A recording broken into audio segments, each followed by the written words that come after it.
शुरुआत होती है अनुपमा बाबूजी और लीला के साथ, जो पूरे घर के सामने अंश और प्रार्थना की शादी की घोषणा करते हैं। ये खबर सुनकर पूरा घर उत्साह से भर उठता है। सभी के चेहरों पर मुस्कान और आंखों में खुशी की चमक होती है। अनुपमा कहती है कि यह शादी प्रार्थना के पिता की मंजूरी से हो रही है, और यह बात सुनते ही प्रार्थना की आंखों में आंसू झलक पड़ते हैं।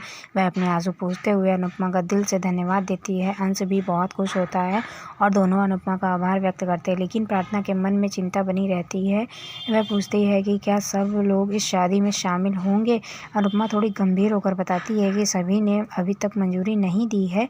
उधर जसप्रीत सरिता से कहती है कि उसे शक है कि कोठारी परिवार इस शादी में आएगा, लेकिन अनुपमा प्रार्थना को तसल्ली देती है कि पराग जी ने शगुन स्वीकार कर लिया है और वह अपनी बेटी की खुशी के लिए जरूर शादी में शामिल होंगे। बाबूजी भी आश्वस्त करते हैं कि उन्होंने अपने स्तर पर पूरा प्रयास किया है।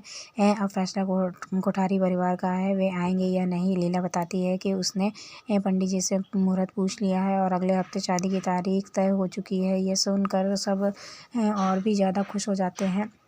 अनुपमा कहती है कि शादी के बाद जल्द ही घर में एक नया मेहमान भी आने वाला है, जिससे सभी की ज़िंदगी और भी रंगीन हो जाएगी। तभी पाखी व्यंग में कहती है कि पहले शादी तो हो जाने दो, गौतम तो इस शादी को होने ही नहीं देगा। सब चौंक जाते हैं, सब लोग चौंक जाते हैं, लेकिन अनुपमा तुरंत पाखी के मुंह में लड्डू डाल देती है और कहती है अपनी ज़ुबान अब काफ़ी कड़वी हो गई है, उसकी ज़ुबान अब काफ़ी कड़वी हो गई है। अब वह उसे सकारात्मक सोच रखने की सलाह देती है। तोशु मौका देखकर पाखी की फ़ोटो खींच लेता है। लीला भी पाखी को डांट देती है और समझाती है कि ऐसा समय घर की एकता दिखाने का होता है, ताना मारने का नहीं। वातावरण फिर से हल्का हो जाता है और अनुपमा खुशी से नाचने लगती है। उसके बाद बाकी सदस्य भी डरने लगते हैं।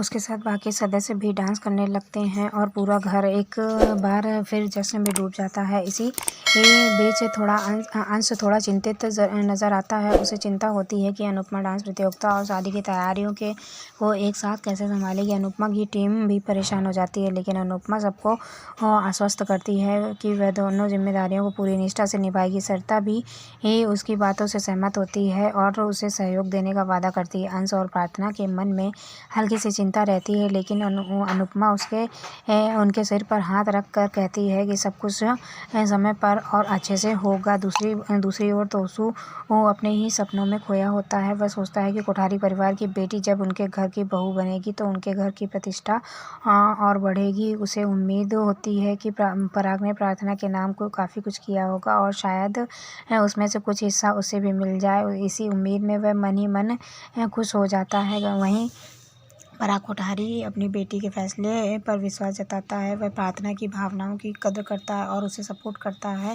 दूसरी तरफ गौतम खुद से सवाल करता है कि क्या सच में वह प्रार्थना को परेशान करता था। प्रेम स्पष्ट रूप से कहता है कि हाँ, वह प्रार्थना को परेशान करता था।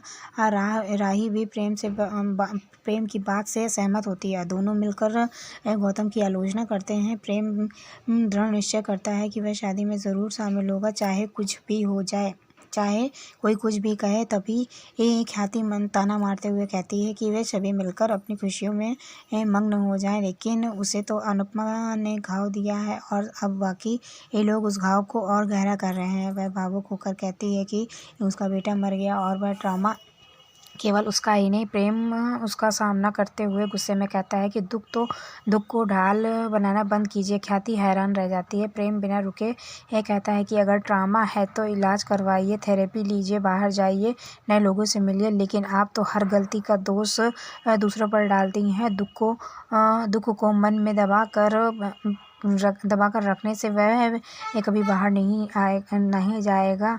दुख से लड़ना पड़ता है, उसे स्वीकारना पड़ता है। वह साफ साफ कहता है कि ख्याति को अब अपने दुख से बाहर निकलना होगा और उसे सब पर थोपना बंद करना होगा। अनिल भी प्रेम की बात से सहमत होता है और कहता है कि मौत तो एक दिन की होती है, लेकिन मातम पूरी ज़िंदगी नहीं मनाया जाता। वह भी अंश और प्रार्थना के रिश्ते का समर्थन करता है। प्रेम दोहराता है कि वह प्रार्थना की खुशी में ज़रूर शामिल होगा। पराग कहता है कि वह किसी को रोकेगा नहीं, लेकिन वह खुद शादी में नहीं आएगा। गौतम फिर से मन ही मन सोचता है कि वह यह शादी नहीं होने देगा और किसी भी हाल में इसमें विघ्न डालेगा। दूसरी ओर अनुपमा को जब पता चलता है कि जसप्रीत रिहर्सल से जल्दी लौट आई है तो वह पूछती है। जसप्रीत बताती है कि पराग ने आयोजक को रिश्वत देकर राही को सारे टाइम स्लॉट दिलवा दिए हैं, जिससे अनुपमा की टीम को रिहर्सल का समय नहीं मिल पाया। अनुपमा को ये सुनकर हैरान रह जाती है। पाखी फिर से तंग कसते हुए कहती है कि अभी तो बहुत कुछ देखना बाकी है। पाखी और जसप्रीत के बीच बहस शुरू हो जाती है, लेकिन अनुपमा उनके बीच में रोकती है और शांत कराती है। वह आत्मविश्वास से कहती है कि कोई हमारी रिहर्सल की जगह छीन सकता है, लेकिन हमारे टैलेंट को नहीं छीन सकता। वह दृढ़ निश्चय करती है कि वह रिहर्सल जरूर करेंगे। सरिता भी जोर देकर कहती है कि वह डांस और शादी दोनों में धमाल मचाएंगे। अनुपमा उसे धन्यवाद देती है और सरिता प्यार से कहती है कि हम सब तुम्हारा परिवार हैं। इतने में बापूजी भावुक होकर कहते हैं कि कुछ दिन पहले तक वे अनुपमा को देखने के लिए तरसते थे और आज वह उनके घर में है, उनके साथ है। कोई सोच भी नहीं सकता कि इतने कम समय में हालात इतने बदल जाएंगे। अनुपमा मुस्कुराकर कहती है कि यही तो जिंदगी है जिसका कोई भरोसा नहीं। अनुपमा, बाबूजी और लीला जब अंश और प्रार्थना की शादी का ऐलान करते हैं तो पूरे घर में खुशी की लहर दौड़ जाती है। अनुपमा कहती है कि यह शादी प्रार्थना के पिता की मंजूरी से होगी, जिससे प्रार्थना की आंखें भर आती हैं। अंश और प्रार्थना दिल से अनुपमा को धन्यवाद देते हैं। प्रार्थना सोचती है कि क्या सभी लोग इस शादी में शामिल होंगे, तो अनुपमा बताती है कि हर किसी ने हाँ नहीं कहा है, लेकिन पराग जी ने स्वीकार किया है और बेटी की खुशी के लिए वे शादी में ज़रूर आएंगे। बाबूजी अपनी ओर से पूरा प्रयास कर चुके हैं। फैसला कोठारी परिवार का है। लीला बताती है कि पंडित जी से बात हो गई है और अगला हफ्ता शादी के लिए शुभ है। ये बात सुनकर सभी चेहरे खिल उठते हैं। अनुपमा कहती है कि शादी के बाद जल्द ही उनके बच्चे का आगमन भी होगा। इस पर पाखी तंज कसते हुए कहती है, पहले शादी तो हो जाए, आने दीजिए, गौतम की शादी होने नहीं देगा। सब चौंकते हैं। अनुपमा पाखी के मुंह में लड्डू डाल देती है और कहती है कि तुम्हारी जुबान बहुत कड़वी हो गई है, सकारात्मक सोचो। लीला भी पाखी को फटकारती है और तोशु चुपके से पाखी की फोटो ले लेता है। अनुपमा डांस करने लगती है और सभी डांस में शामिल होकर बेहद खुश होते हैं। अंश को चिंता होती है कि अनुपमा कैसे प्रतियोगिता और शादी की तैयारी साथ साथ संभालेगी। पूरी टीम परेशान है, लेकिन अनुपमा उन्हें भरोसा दिलाती है कि वह दोनों जिम्मेदारियां निभाएगी। सरिता भी उसका समर्थन करती है। तोसु अपने फायदे की सोचता है कि कोठारी परिवार की बेटी के साथ रिश्ता जुड़ने से घर का स्टेटस बढ़ेगा और शायद उसे भी कुछ फायदा मिल जाए।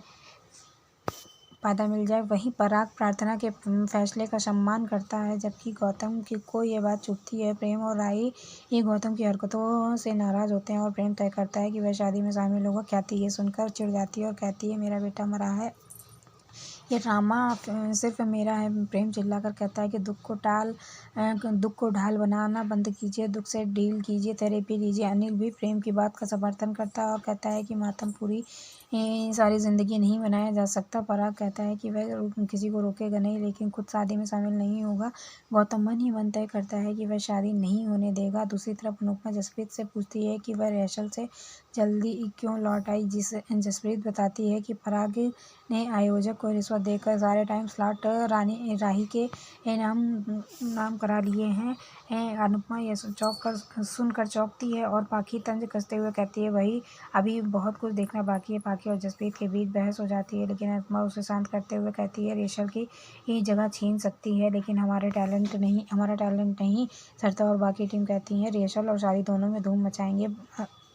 अनुपमा उन्हें धन्यवाद देती है। बाबूजी बाबा को कर अनुपमा से कहते हैं कि कुछ दिन पहले तक वे उसे देखने के लिए तरसते थे, आज वह उनके साथ है। उन्होंने नहीं सोचा था कि इतना सब कुछ इतनी जल्दी बदल जाएगा। अनुपमा कहती है कि जिंदगी का कोई भरोसा नहीं होता। बाबूजी पूछते हैं, वह डांस और शादी एक साथ कैसे संभालेगी। अनुपमा दृढ़ता से कहती है, वह अंश की शादी में कोई कमी नहीं रहने देगी, लेकिन समर को याद कर वह भावुक हो जाती है।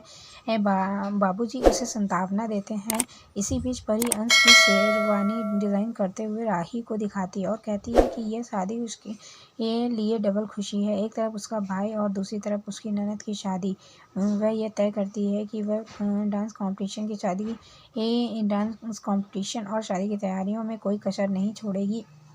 वह राही से पूछती है कि क्या वह शादी में जाएगी, लेकिन राही थोड़ी हिचकिचाती है। परी उसे समझाती है कि अंश को माँ बाप की कमी ज़रूर महसूस होगी और हम वह कमी को तो पूरा नहीं कर सकते, लेकिन उसे अपनी मौजूदगी से थोड़ा सुकून दे सकते हैं। परी राजा और प्रेम को का हवाला देते हुए कहती है कि अगर वे शादी में जा रहे हैं तो आपको भी चलना चाहिए। उसी समय ख्याति वहाँ आकर साफ कह देती है, वे राही कहीं नहीं जाएगी।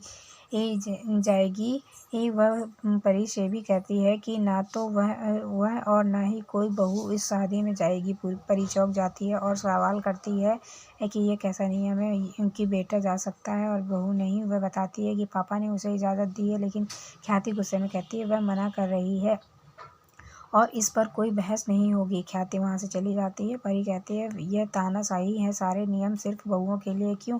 अंश और प्रार्थना ने उनका क्या बिगाड़ा है? हम अपने भाई की शादी में क्यों नहीं जा सकते? प्रेम ने सही कहा कि एक ख्याति अपने ड्रामा को ढाल बनाकर सब पर हावी हो रही है। वह राही से सवाल करती है कि वह गलत के खिलाफ आवाज़ क्यों नहीं उठाती। अगली सुबह अनुपमा, लीला और प्रार्थना सूर्य को जल चढ़ाते हैं और भगवान से शादी के सफल आयोजन की प्रार्थना करती है।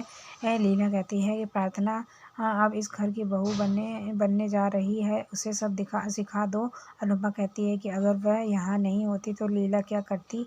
लीला जवाब देती है कि अभी तुम हो तो सिखा दो। अनुपमा प्रार्थना को 7 प्रमुख गुणों के बारे में सिखाती है। सेवा, समर्पण, मीठी बोली, घर चलाना, सकारात्मक जिम्मेदारी और सहनशीलता। वह कहती है स्नेह, सेवा, समर्पण, संस्कार और सम्मान से गृहस्थी की मुट्ठी बनती है और इसमें से एक खुली तो पूरा ढांचा बिखर जाएगा। लीला कहती है उसने ही अनुपमा को ये सब सिखाया है। अनुपमा उसके आगे हाथ जोड़ती है। तीनों एक दूसरे से गले लगती हैं और माहौल खुशगवार हो जाता है। आने वाले एपिसोड में दिखाया जाएगा कि शाह परिवार हल्दी और मेहंदी की तैयारी कर रहा है। गौतम छिपकर यह सब देखता है और सोचता है कि वह इस फंक्शन में 4 चांद लगाएगा, लेकिन अंदर ही अंदर वह कुछ और ही योजना बना रहा होता है। अनुपमा उसका सामना करती है और गुस्से में कहती है वह ससुराल में रहना तो सीख गया, लेकिन अपनी औकात में रहना नहीं सीखा। अगर उसने शादी में कोई रुकावट डाली तो वह उसे बहुत बुरी तरह सबक सिखाएगी। इस तरह कहानी के रिश्तों में गहराइयाँ, भावनाओं की गूंज और समाज के दायरों के भीतर चलते संघर्षों की झलक देखने को मिलती है। इस एपिसोड में दर्शकों को भावुक किया और अगले एपिसोड में और धमाका देखने की उम्मीद जगाई है।